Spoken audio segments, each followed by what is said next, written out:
Good afternoon and welcome to another episode of The Crowded Booth. My name's Bryce Coon. I'm alongside good friend Jonathan Wallace, and we're here at Niffer's Restaurant, Niffer's Place in Auburn, Alabama. And I'm with a former Auburn football player and now wide receivers coach at Bethel University. So thanks for joining us today, Jonathan. Yeah, man, I'm glad to be here. Thank you.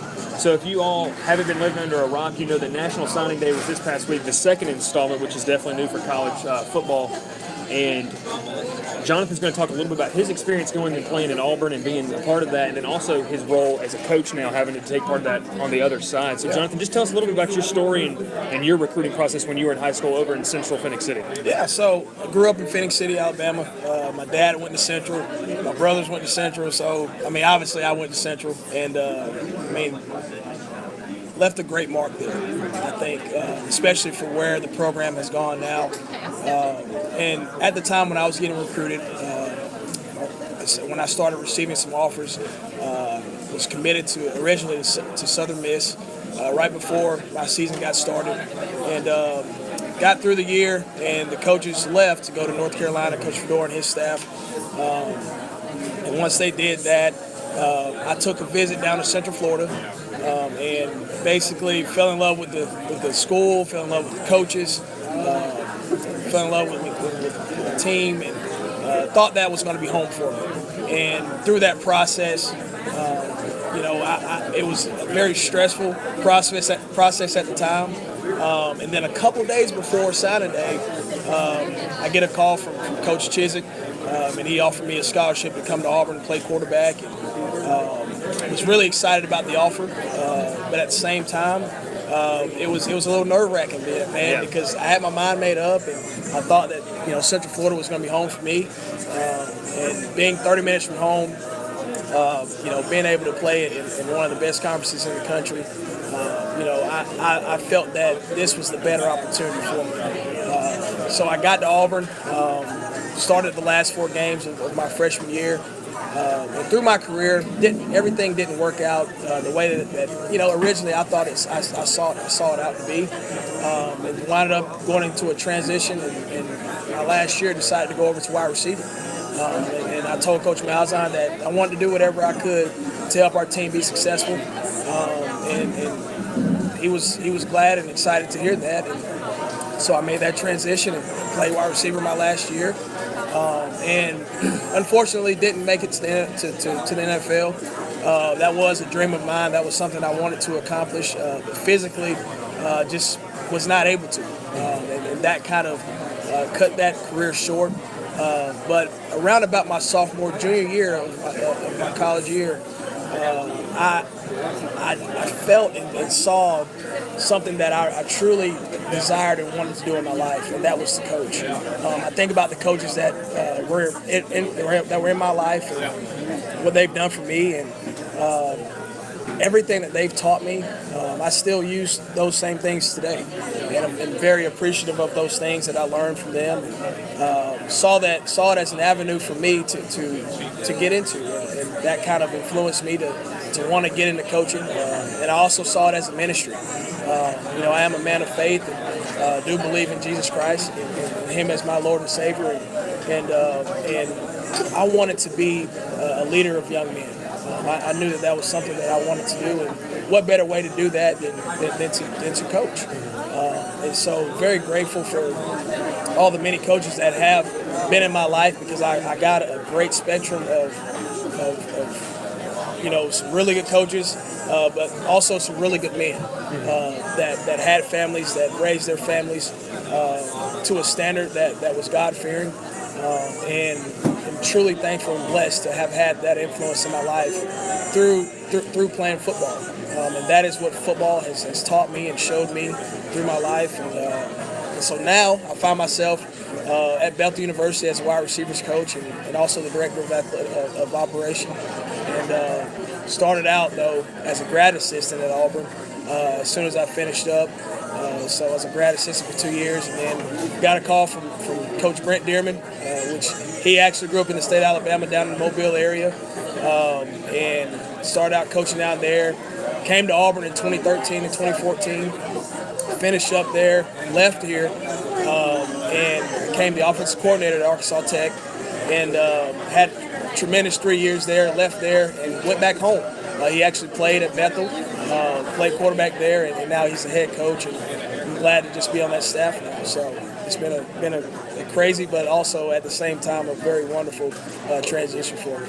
Yeah, it's definitely been a crazy ride. You see, talking about your recruiting process the last 2 days before National Signing Day, you had your mind set, then that had that offer, and focusing in on that as you're in the coach's shoes now. You're going out trying to convince kids to come to Bethel. What is it like, and what advice would you give to these kids that are trying to make a tough decision on where they want to spend the next 4 years of their life? I think it's very important for kids to really do their research on the schools because you're not committing yourself to the coach, you're committing yourself to that university. And because in this business for coaches, one day coaches can be there and the next day they can be gone, whether it's through another opportunity or whether it's through not having a good year and getting fired. And so the kids really have to do their research and know the type of program they want to be a part of, what the administration foresees as the coaches that they want to have on staff, and really get a good idea of the team vibe. What type of culture does that program have? Are they reaching to become better, to reach higher goals, to reach higher levels, or are they just a mediocre type of culture where they're okay with just average seasons and just getting by? And that's the type of research that kids have to do and need to do as they go through this process, because it is very important, very vital to their success and their future. You definitely had to make some changes while you were at Auburn and was able to do that with an amazing attitude. You talked about your faith and how that played a big part. How did that play a big part in your decision to continue coaching? You talked that you wanted to have an impact on young men. How did having that faith impact your time at Auburn and then lead to this opportunity at Bethel, you feel like? Yeah, so when I first got to Auburn, I was actually in FCA in high school, and obviously Auburn has an FCA program, and I thought that was a great avenue for me to kind of start out and build my community around that as well. And through FCA, I've built many relationships, and I'm very appreciative of Brother Chet, the team chaplain at Auburn, and everything that he has put together there in that FCA program, and also Randy Roberts, who's actually over all of the sports in terms of FCA, and he's done a tremendous job there, and it created an avenue for me to embrace my spiritual life, and through that I've been able to get with some of my brothers on the football team, but also pull other students from other sports, but also from campus as well, and build relationships with those guys, and really create an accountability group where every week we would meet up and hold each other accountable to the standards that the Lord has for us, but at the same time be able to do life together. Still keep in contact with a lot of the guys in that group. It's just amazing to see how God has worked in their lives, and also how He's directed their lives and where they are now in their lives. So it's been, like I said, an amazing experience. And so now at Bethel, I'm in a position now where I'm able to share my experiences with our players, and through my experiences, they're able to learn the different things that they'll be challenged with as they live out their lives and through their careers.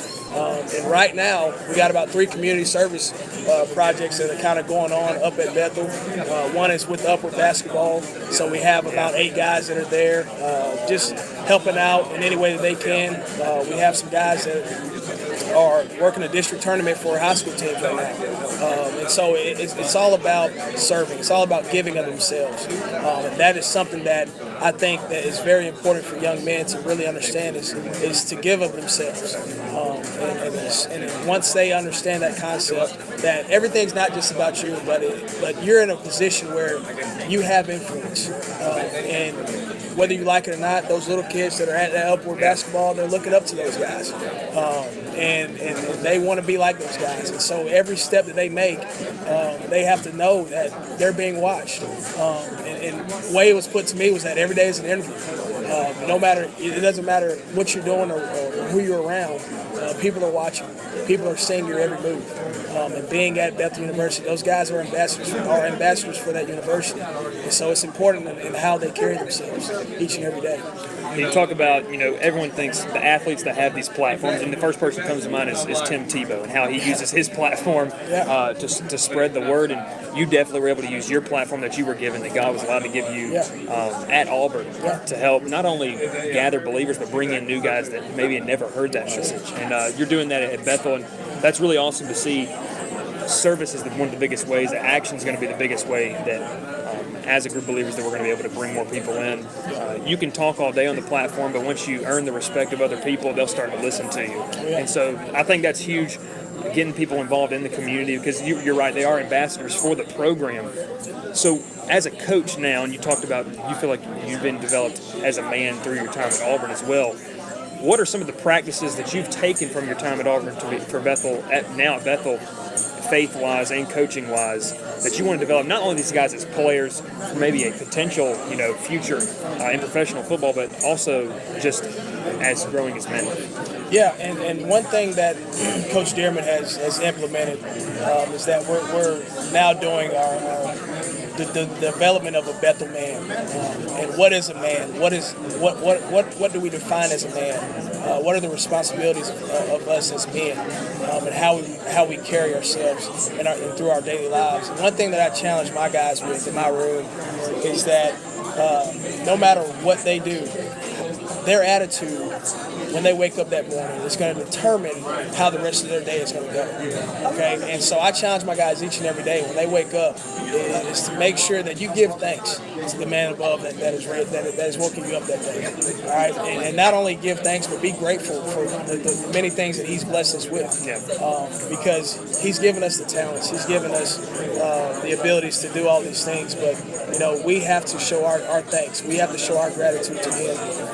And just starting their day out like that, I think goes a long way, because it gives them direction, it gives them focus, and it allows them to enter into a mindset of, okay, I'm going to attack this day. I'm not going to let the day get to me. I'm not going to let class stress me out. I'm not going to let bad influences or bad people influence my life. I'm going to live my life to glorify my God and to glorify my Creator, but also at the same time represent my team, represent my coach, represent my university in the right way. So that way I can go about myself, but at the same time be an influence to others through my actions and the things that I do in my daily life. And that's the challenge that I give my guys, and that we all really, as coaches, that we all really stress to our guys, is that they have to start their day with the right mindset and the right attitude. And if they can get their mind in the right place, and they'll really be able to see tremendous strides in their life as they continue on. So. Yeah, that's awesome. You're challenging players to not only grow as men, but as players and grow in their faith as well. You talked about, you had coaches along the way that kind of inspired you wanting to be a coach. You talked about your path to maybe wanting to become one. What is the ultimate goal for you? This is probably, in your opinion, the first stepping stone for many in your future career. You talked about wanting to have an impact. Is your ultimate goal to be a head coach one day of a Division I college? Oh yeah, without a doubt. Whether that's in college, whether that's on the NFL level, whether that's in high school. I mean, I definitely want to be a head coach one day. And through this process, I do look back at the men that were head coaches for me. And I've taken small parts of what they've taught me and things that they've implemented with their teams. And I've kind of taken those things with me, and now starting to build my philosophy and things that I want my guys to believe in, and the culture that I want to have in my program, and just starting to piece those things together as I go along through this process. And it's been an amazing experience to be with so many different head coaches, but at the same time, like I told you before, I was with some great men, and at the end of the day, that is what I can go back to each and every one of my head coaches and tell them, hey, thank you for what you've taught me. Thank you for showing me how to be a man, how to love my family, how to be a great representation of our Lord and Savior. And that is at the end of the day, that's where we want our players to get to. Is to be great examples, to be great husbands, to be great fathers, to be great role models in their community. That is what's most important at the end of the day for our young men. So. Well, as y'all can definitely tell, Jonathan has his head on straight, and he's focused and determined to do what he wants to do. And as we wrap up that part, I just have some questions for you. When I put on social media that you were going to be on the show, I had a plethora of Auburn fans that are in Columbus were texting me and asking me questions. So the first question I'll give you, and this is from Will in Columbus, he wanted to know, obviously this year y'all had an incredible run, and you were able to be on the sidelines. I was at the game on the Georgia side, and Jordan Hare, and that was freezing. But what was it like to motivate, as you as a coach, to motivate those guys and to continue the motivation? I mean, it was documented on ESPN, College Game Day, everything, about how y'all took down number 1 Georgia, took down number 1 Alabama, and then had an amazing opportunity to do and be a 2-loss team in the playoff. What was it like to go through that run and being an encourager in the coach's shoes? Well, first off, I would say that it was a tremendous blessing to be at Auburn. And to be able to be at a place like that on this level of college football is a tremendous opportunity, and that is something that is very hard to get back to. And so to be in that realm, I knew from my seat that I had to give everything that I had. And it didn't matter the responsibility. It didn't matter who the player may have been. I wanted those guys to know that I was all in for them. I wanted them to know that, hey, I had their back if they were discouraged or whatever it may have been, or if they needed some extra encouragement, or if they needed some motivation. I wanted to be able to feel that for them, because I want those guys to know that I'm bought in just as much as I want you to be. And to be in that role was really it's almost you can't describe it. I mean, you look back on it now, and it's crazy that you were a part of it. Yeah. But I will say that it was definitely an experience that and memories that I'll have and cherish with me for the rest of my life. So. All right, and then this one's from Ralph from Columbus. He wanted to know, what is, you were a part of some amazing teams at Auburn. And Auburn seemed to every single year surprise everybody and do really well. What was your favorite memory as an Auburn Tiger? Coach or player? I mean, the kick six, man, was probably the most memorable one. I mean, to think that a game could change within the matter of 1 second and one timeout. Those things. You look back now, you're just like, man, it could have played out so differently. Oh yeah. And that was probably one of my favorite memories. I remember I was on a knee looking up at the big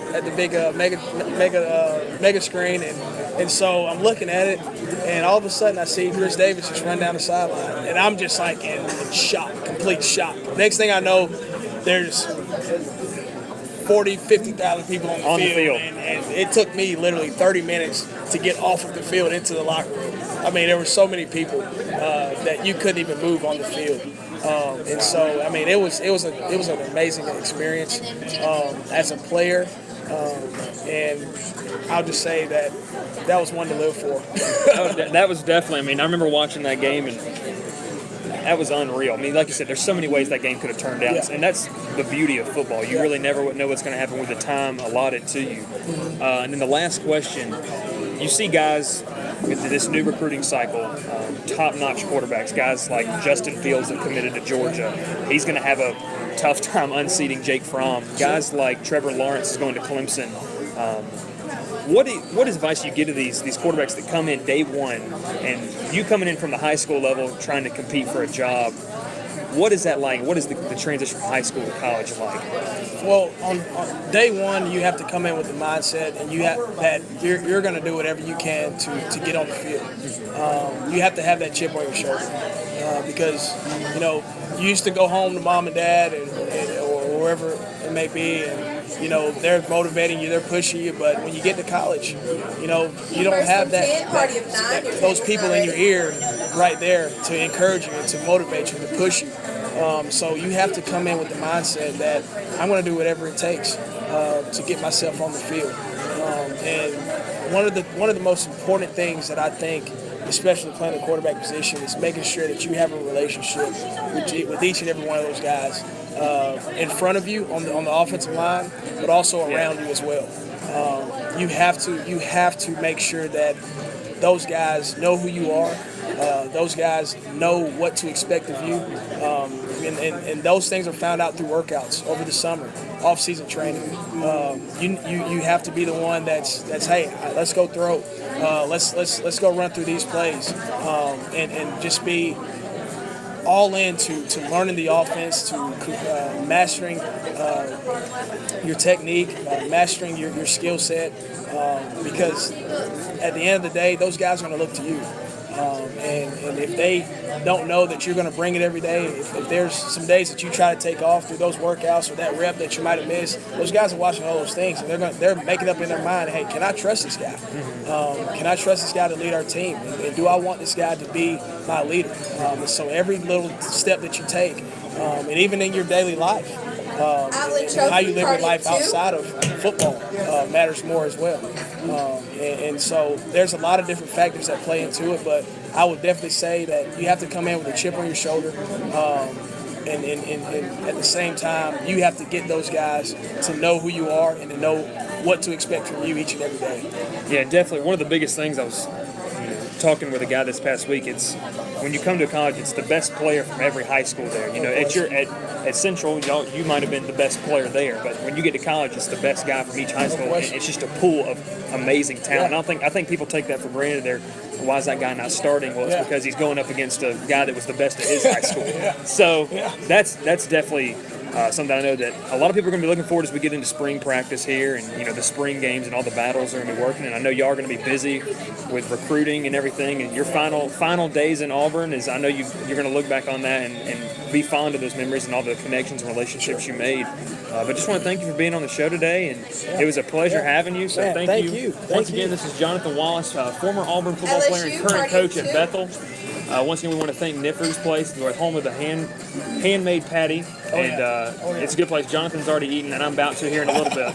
So thank you for watching. You can follow us on Instagram, Twitter, and Facebook, and subscribe on YouTube and iTunes. Thank you, and everyone have a great day.